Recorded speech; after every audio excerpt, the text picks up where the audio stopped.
Ya sé que estamos todos un poco cansados, pero no se trata de acumular más retraso. Por lo tanto, vamos a comenzar con la primera ponencia de esta segunda sesión de la tarde. La ponencia se titula Agricultura, territorios rurales, regadíos y ecosistemas, y el ponente es Javier Esparcia, catedrático de Análisis Geográfico Regional de la Universidad de Valencia y doctor en Sociología por la Universidad Autónoma de Barcelona. Y además es el director del Grupo de Investigación sobre la Unidad de Desarrollo Rural de Valencia. Cuando quieras, Javier. Sí. Bien, muchas gracias, Ana, por la presentación y sobre todo gracias a vosotros por estar a estas horas aquí y que haya mucho público aún. Yo os tengo que pedir disculpas porque hoy he tenido 4 horas de clase más 3 de tutoría, entonces no he podido escuchar a todos los compañeros y seguramente me he perdido cosas muy interesantes. Y entre ellas, probablemente las interrelaciones que hay entre lo que nosotros vamos a contar aquí y lo que se ha podido ir planteando hasta ahora. El planteamiento que vamos a hacer nosotros sobre el título general que nos dieron, Agricultura, territorios rurales, regadíos y ecosistemas, y nosotros hemos querido ponerle ahí un subtítulo sobre desafíos del cambio climático en territorios rurales mediterráneos, una prioridad para las políticas públicas. No se está proyectando. Ah, ¿no se está proyectando? A ver. ¿Ahora? Ahora sí, vale, bien. En esta ponencia participan colegas de la Universidad de Almería, de la Universidad Autónoma de Barcelona, de la Universidad Politécnica de Valencia, de la Fundación Nueva Cultura del Agua y de la Universidad de Valencia, y os presento muy rápidamente a mis compañeros, que los tenemos aquí a los 5 y a los que les podréis plantear preguntas ahora después. En primer lugar, el profesor José María Álvarez Coque, Chema Álvarez Coque, catedrático de Economía Aplicada en la Universidad Politécnica de Valencia. Antonio Castro, que es catedrático de Ecología en el Laboratorio de Resiliencia, Gobernanza y Sostenibilidad de Sistemas Socioecológicos en la Universidad de Almería. Julia Martínez, que es la directora técnica de la Fundación Nueva Cultura del Agua. Carles Sanchís, que es investigador en el Centro Valenciano de Estudios de Riesgo y también profesor asociado en el Departamento de Geografía. Albert Pelax, que es profesor titular del Departamento de Geografía de la Universidad Autónoma de Barcelona, y yo mismo. En realidad los expertos son ellos y bueno, me ha tocado estar aquí para hacer una especie de síntesis de todas las aportaciones, que son muchas y muy interesantes.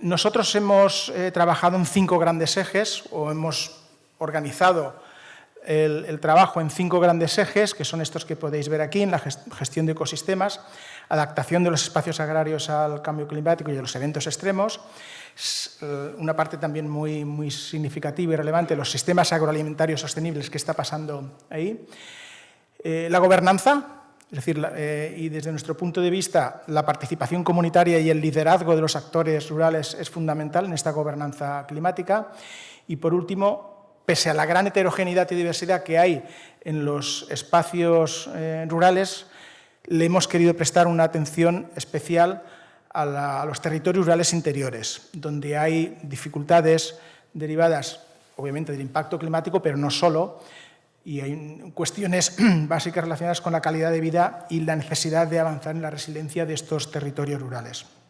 Vamos a desgranar estos 5 grandes ejes con una serie de recomendaciones.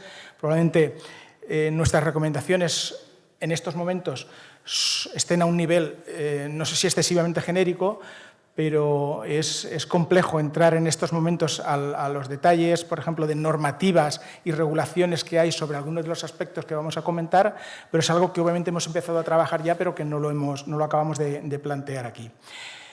Bueno, cuando hablamos de gestión de ecosistemas, esto es fundamental en los ámbitos mediterráneos, y aquí hablamos, por un lado, de las amenazas que tienen nuestros ecosistemas mediterráneos, que se derivan en parte del cambio climático, pero también de todo el proceso de cambios de uso del suelo que se ha venido intensificando en las últimas décadas.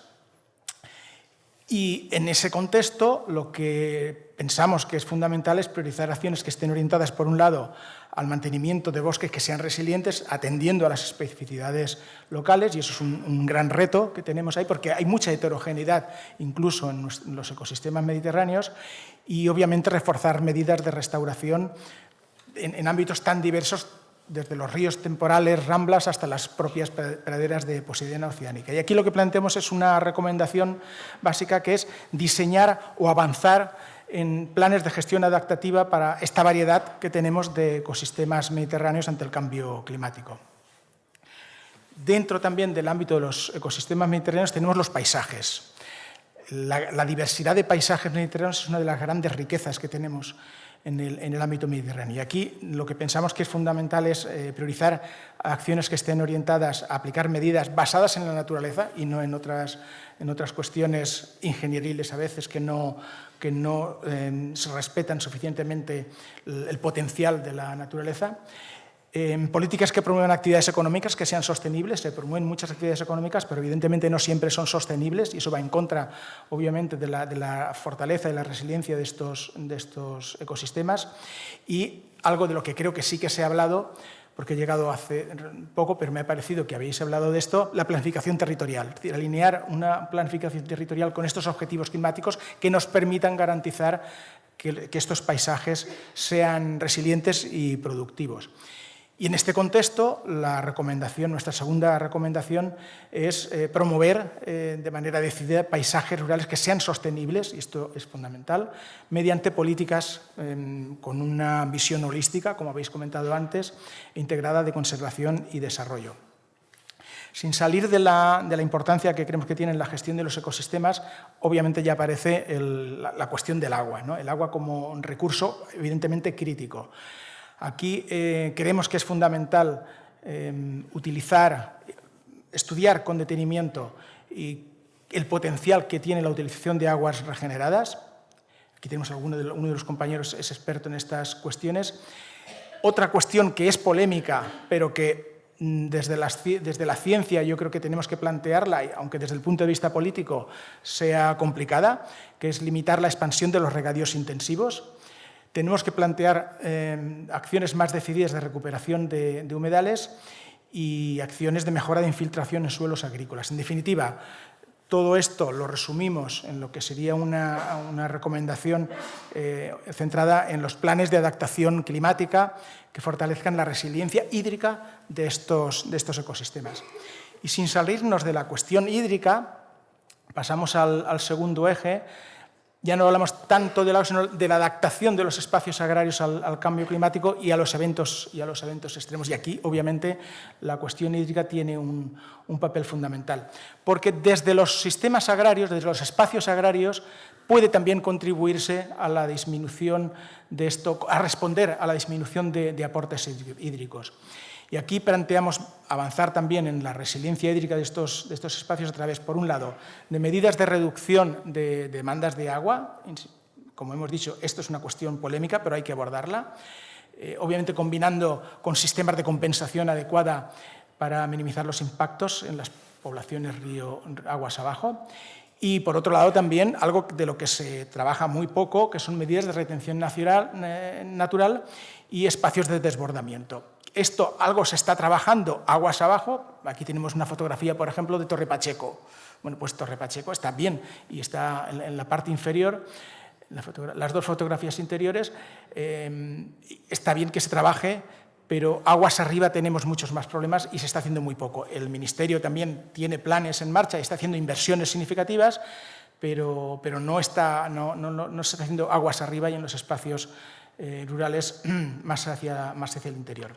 Y eso sería fundamental para mitigar los daños por inundaciones. Es decir, que ahí los espacios agrarios pueden jugar un papel fundamental y no se está aprovechando suficientemente. Es decir, se está atacando el problema se está atacando la solución donde surge el problema, pero no la parte previa a ese problema, que sería también muy importante abordarla. Un tercer bloque o eje son los sistemas agrarios o agroalimentarios sostenibles. Esto es fundamental.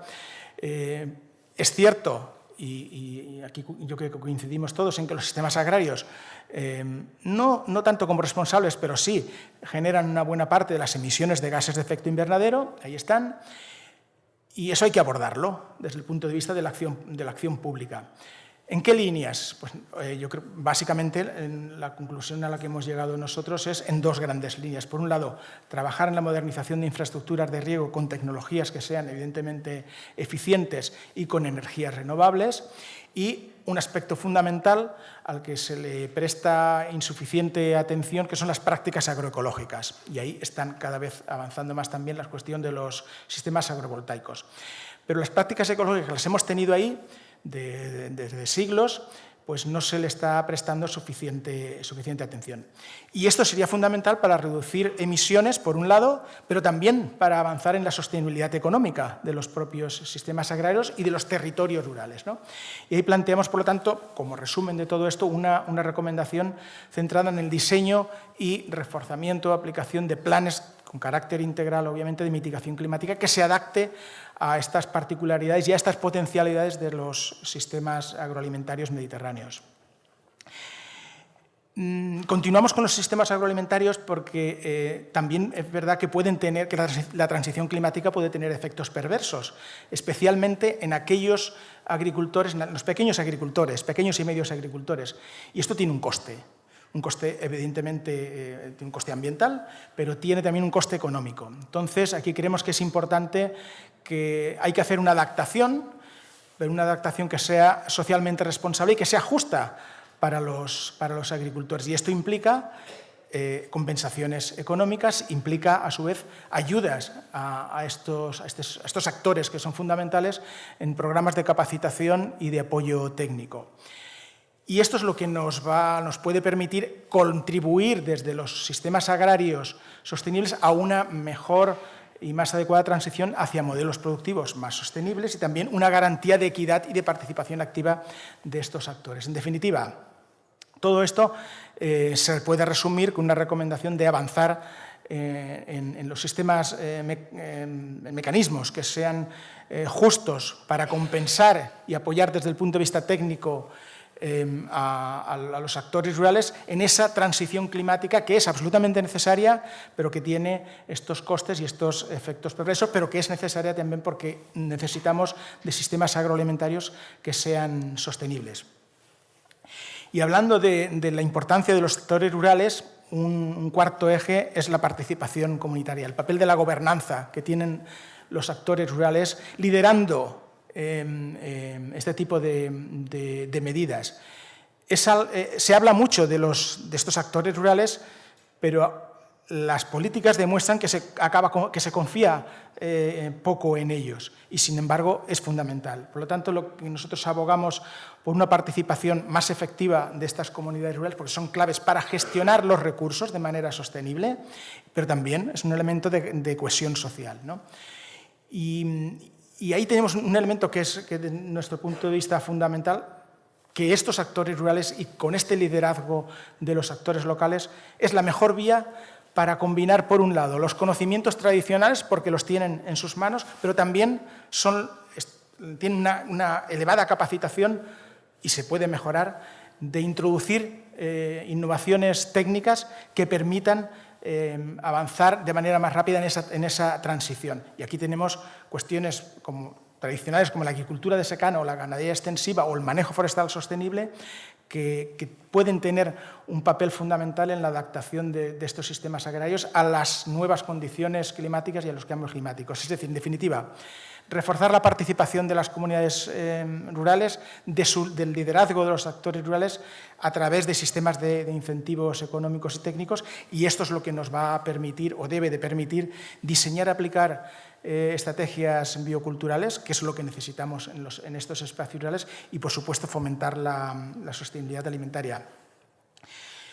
Y el quinto eje y última recomendación está relacionada con los territorios rurales interiores y la calidad de vida de la población que vive o que quiere vivir y trabajar en estos espacios. Aquí hay unos retos críticos de los que se habla mucho, como la despoblación, la pérdida de servicios, y hay algo de lo que se habla menos, pero que es absolutamente fundamental también, que es el abandono de actividades. Especialmente nos interesan aquí, en el ámbito en el que estamos, de actividades agropecuarias tradicionales. ¿Y por qué esto es tan importante? Un objetivo aquí es reforzar la resiliencia de estos territorios. Y la clave probablemente es el mantenimiento de actividades. hablamos mucho de despoblación y hay eventos de todo tipo sobre despoblación. El Ministerio está muy preocupado por la despoblación, puso encima de la mesa un plan con 10.000 millones para afrontar, ellos dicen, luchar contra la despoblación, cosa que yo creo que es imposible, pero ahí está.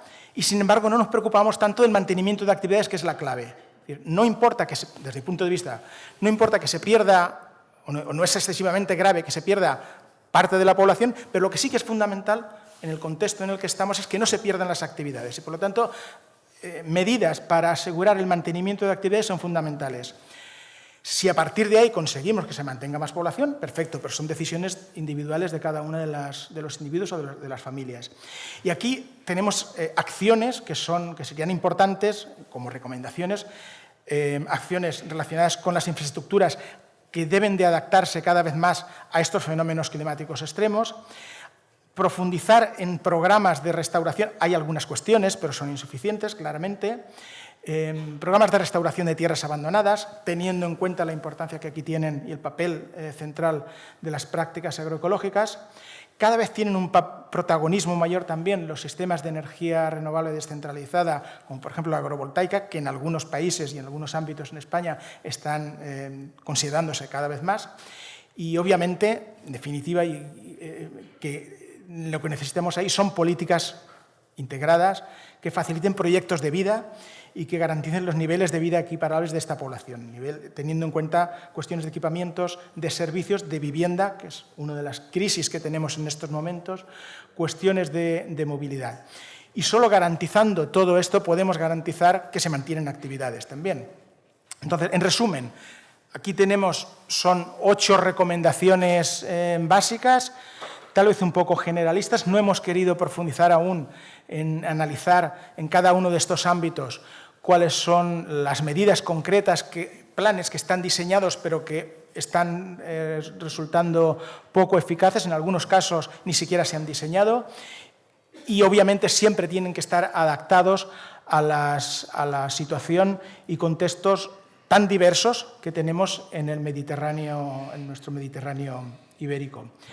No voy a repasarlas porque ya las hemos visto todas ellas, pero ahí tenemos, obviamente hay interrelación entre todas ellas y estoy convencido que también de todo lo que surge en estos territorios rurales mediterráneos, que son, desde nuestro punto de vista, prioritario para las políticas públicas, prioritario, yo creo que algunos en los discursos lo tienen asumido, pero no en las realizaciones prácticas, y aquí hay una cuestión de gobernanza. Cuando se habla de gobernanza climática, los actores rurales en general y el sistema rural tiene un protagonismo, debe tener un protagonismo esencial, porque en ese protagonismo reside buena parte del éxito posible en el futuro. No quiero extenderme más, os doy las gracias por vuestra atención y lo que sí que haría, si me permitís, es dar la palabra a mis compañeros que seguramente querrán apuntalar algunas de las ideas que aquí hemos ido planteando de manera un poco rápida. Muchas gracias.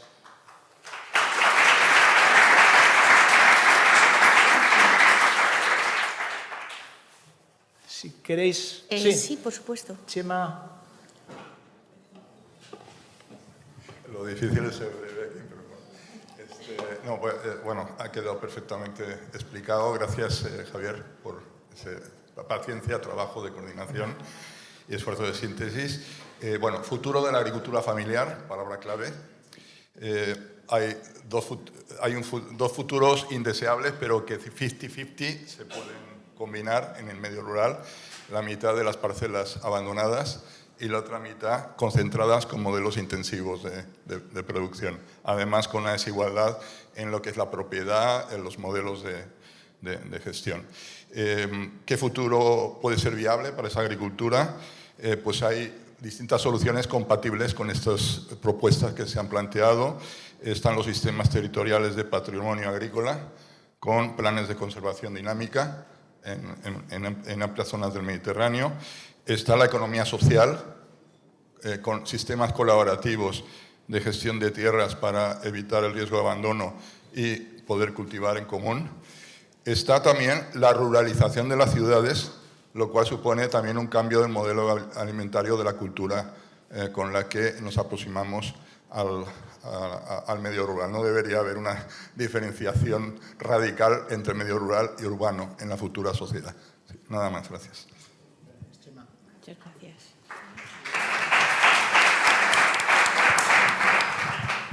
Sí, Julia. Bueno, gracias. Sí. Gracias, Javier, por la síntesis y por la coordinación. Yo quería resaltar algunas ideas, ¿no? Una de ellas es que hay muchas medidas que reiteradamente vemos que son interesantes para los tres grandes objetivos que nos estamos planteando. Por un lado, reducir emisiones, es decir, bajar la contribución a las emisiones de los espacios agrarios, y por otro lado, adaptarnos a las menores aportaciones, los menores recursos hídricos por el cambio climático en los espacios agrarios, y a la vez adaptarnos al incremento de los daños por inundaciones. Y vemos cómo hay medidas que cumplen sistemáticamente estos tres objetivos, ¿no? Y que en el fondo tienen que ver con aplicar soluciones basadas en la naturaleza, que pueden ser tanto tradicionales, por ejemplo, los riegos de boquera, que han salido también en uno de los grupos anteriores, que a la vez que están aportando más agua disponible cuando más sequía va a haber en los secanos, nos están reduciendo los picos de avenida y, por lo tanto, reduciendo los daños por inundaciones. Lo mismo cabe decir de las medidas, por ejemplo, de reducción de escorrencial en los espacios agrarios. También suponen reducir los daños por inundaciones y también están, de alguna manera, mejorando el balance hídrico del suelo. O lo mismo cabe decir, por ejemplo, de esos paisajes en mosaico que está saliendo sistemáticamente en todos los grupos, paisajes mediterráneos en mosaico, esa renaturalización también intersticial de la matriz agraria, donde vamos a tener setos entre las parcelas, donde vamos a tener manchas de vegetación natural, pequeños bosquetes, pequeñas manchas de vegetación natural, y que en conjunto lo que hacen es reducir las emisiones, a la vez suelen mejorar el balance hídrico y sobre todo están reduciendo los riesgos por inundaciones aguas abajo. Y por supuesto que también ha salido con esa reconexión entre los cauces y determinadas zonas agrarias que se vea adecuado, donde pueda haber ese desbordamiento blando con compensaciones en los momentos en los que se inunde. Y vemos cómo en el fondo de lo que estamos hablando es de recuperar ese paisaje mediterráneo en mosaico, que tiene esa triple funcionalidad y que lo que nos va a permitir es mejorar esa resiliencia hídrica y toda una serie de beneficios ambientales añadidos y sociales, porque estamos hablando también, evidentemente, en vez de grandes fincas, de una estructura, más diversificada también a nivel social, no solamente a nivel ambiental, y contribuciones a la biodiversidad que no estamos cuantificando, pero que ahí estarían también. Gracias.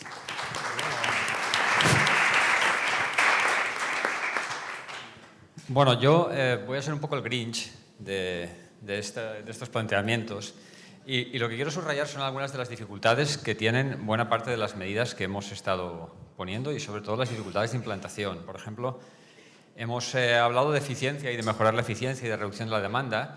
Esto ya estaba presente en ese More Crop per Drop que hizo popular Kofi Annan y la FAO a principios del siglo XXI, y que luego se ha visto casi imposible por el hecho de que hemos visto que las tecnologías de ahorro, las tecnologías ahorradoras, las tecnologías de riego por goteo, de riego por aspersión, no eran capaces de reducir las demandas a escala de cuenca, sino que a veces las incrementaban, ¿no? Ese llamado efecto rebote.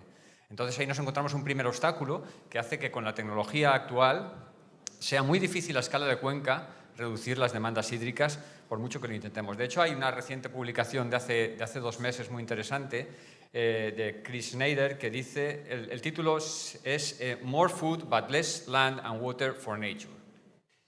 Y subraya cómo la capacidad de incrementar la productividad de los sistemas agrarios está tocando techo en estos momentos, que hacen falta más inversiones en esta línea y que probablemente la estrategia no sea acudir a ese incremento de la productividad que probablemente ha tocado techo, sino actuar a través de la cadena alimentaria, de frenar el desperdicio alimentario y de cambios en la dieta, y podamos conseguir a lo mejor avances más interesantes, porque por ese camino está la vía un poco complicada. En segundo lugar, hemos hablado de la expansión de la agrofotovoltaica, que es una opción muy, muy interesante, y de hecho la hemos recomendado en la Estrategia Valenciana de Regadíos, que se elaboró en la anterior legislativa, como uno de los 3 pilares claves para el sector a desarrollar en los próximos 20 años, porque es la estrategia de mitigación fundamental. pero no está exenta de riesgos, aún desarrollándose bien, aún desarrollándose sobre los embalses pequeños de riego, sobre los tejados, que podría conseguir muchas cosas, porque hasta ahora la sobreexplotación de aguas subterráneas se ha frenado en algunos lugares por el coste del bombeo. Pero en cuanto introduzcamos las fotovoltaicas, que el coste de bombeo va a ser cero, va a desaparecer esa barrera del coste en la sobreexplotación de aguas subterráneas y tenemos un elemento de riesgo en todo el Mediterráneo, ¿no? Y luego, hablar de adaptación en el regadío y hablar de reducción de regadíos intensivos nos lleva, o estamos en un escenario en el cual estamos viendo como muchos países esgrimen en sus argumentarios sobre adaptación al cambio climático precisamente la expansión de los regadíos, porque dicen que los secanos no son factibles y que la única forma de adaptarse es expandir el regadío, con lo cual estamos llegando a situaciones muy contradictorias en la planificación a escala mediterránea, y esto lo digo habiendo observado los planes de varios de estos países del Mediterráneo, de la cuenca norte y de la cuenca sur. Además, no podemos olvidar que estamos en un momento que hay una doble presión. Tenemos esta presión sobre los recursos hídricos, pero tenemos una presión demográfica creciente, unas demandas de soberanía alimentaria, de seguridad alimentaria en la población y que están asociadas a mantener estos altos niveles de productividad, que muchas veces son a costa de la naturaleza y de la conservación de los recursos hídricos. Y el secano, que lo apuntamos como una alternativa, Javier nos ha explicado esta mañana que es muy difícil hacerlo viable, muy difícil climáticamente en el contexto actual, pero además es muy difícil en términos de rentabilidad. Intenta explicárselo a los agricultores, ¿no? Cuando lo que vemos es que los agricultores de las zonas de secano tradicional están tratando de buscar desesperadamente riegos de apoyo, no para pasar a una producción intensiva, sino simplemente para no perder esas cuotas de producción que mantienen sus negocios por encima del límite de la rentabilidad, de haciendo la rentabilidad posible, con todo lo que implica como actividad clave para posteriormente retener población, sobre todo en estas zonas de interior del Mediterráneo. Y luego nos enfrentamos con problemas en nuestros discursos. Hoy en esta sala vamos a llegar a grandes consensos, pero fuera de esta puerta y de este patio va a ser muy difícil que estas ideas permeen y hemos de ser conscientes. Nos enfrentamos en el término de la agricultura a unos discursos en los cuales establecer términos generales es muy difícil porque son espacios enormemente heterogéneos. Los regadíos bajo plástico del sureste no tienen nada que ver con nuestra citricultura, ni socialmente, ni en cuanto a inversión de capital, ni en cuanto a estructuras agrarias, son mundos completamente diferentes. Y no digamos ya los regadíos de montaña o los riegos de apoyo, de olivar o viñedo en comarcas de interior. Aplicar una receta común o salir de aquí con una receta común para todos es ganarnos enemigos por todas partes, porque muy pocos se van a sentir identificados con el mensaje que podamos lanzar a esta población. Y el reto está ahí. Es decir, en estos momentos, en el campo, el negacionismo avanza mucho más que en la ciudad. El gran desafío que tenemos es ganar el campo o no perderlo, porque los discursos antiecológicos y anticambio climático están ganando a marchas muy rápidas, a velocidades muy rápidas, terreno en el campo. Y nos están haciendo perder el contacto con agentes que eran clave en la asunción de estos mensajes y en esta transición ecológica que queremos efectuar. Con lo cual siento haber tendido esta nube negra sobre la sala, pero creo que nos conviene tener estas visiones en el camino y en la estrategia. Gracias.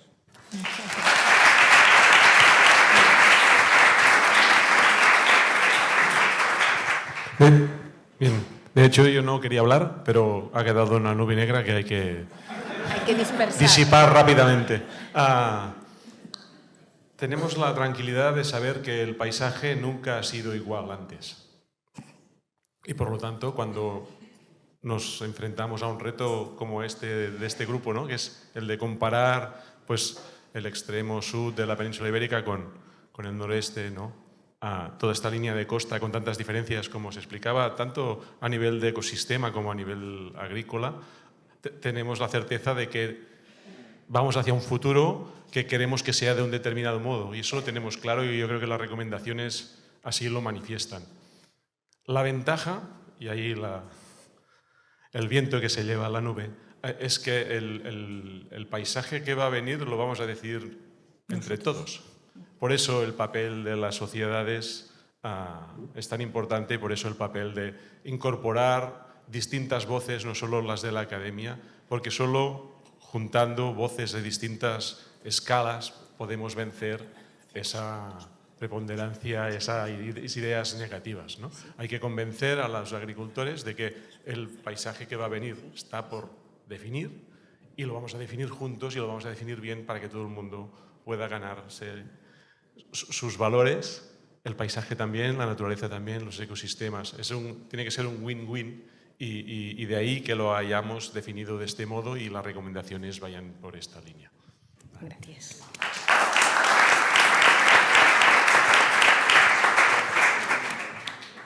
¿Ya, Antonio? Bueno, como habéis visto, yo he ido tan rápido para dejar tiempo a mis compañeros porque han dicho cosas mucho más interesantes. Muchas gracias a todos.